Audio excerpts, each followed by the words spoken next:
Maithili express की शानदार प्रस्तुति।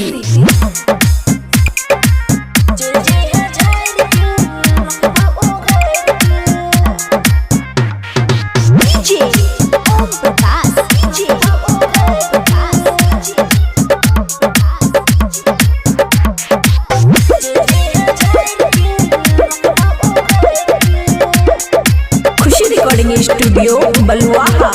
गाल टमाटर होठ चपातर चाट के जई है, खुलल के बारी रखबो बाबू रात के आई है। ए सोना मेरे होना, हाँ गाल टमाटर होठ चपातर चाट के जई है, खुलल के बारी रखबो बाबू रात के आई है।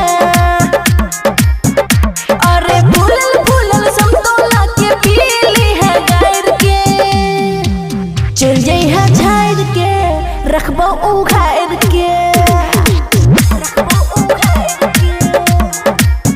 हाँ चल जई है झाड़ के रखबो उघार के। हे रे कटहर के कुआं निकलल देखिने फाइट के, केहन स्वाद छे कर चिकने चाट के।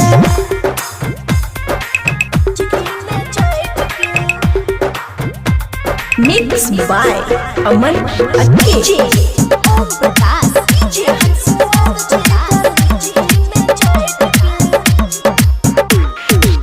चढ़ल जवानी देह पलाय तोरे छे, ओहे खातिर मन छटपटाइल रहे छे।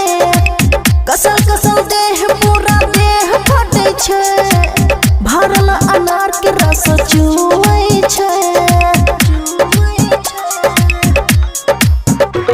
ढोरी के सूखल पानी बुझाइए परेशानी,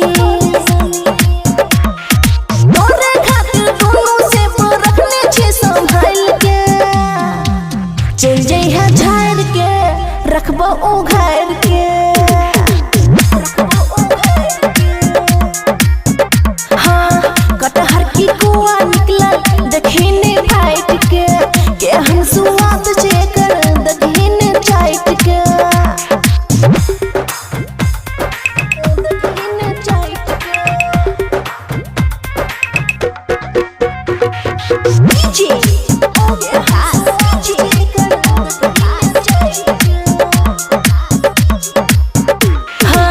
लाखों दीवाने हमरा पीछा रहे छे, ओहे के याद सुतलो में आबै छे।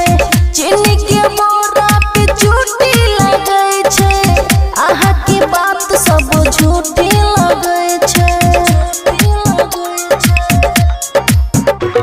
तू छुट्टी से पहले चाट के घर चल जे है दुख बैठ के। राइटर प्रकाश नजरिया चुम्मा ललको बजायर के, चल जई है झाड़ के रखबो उघार के।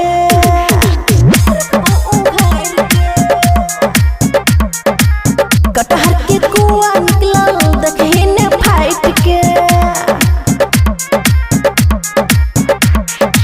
खुशी रिकॉर्डिंग स्टूडियो बलुआहा।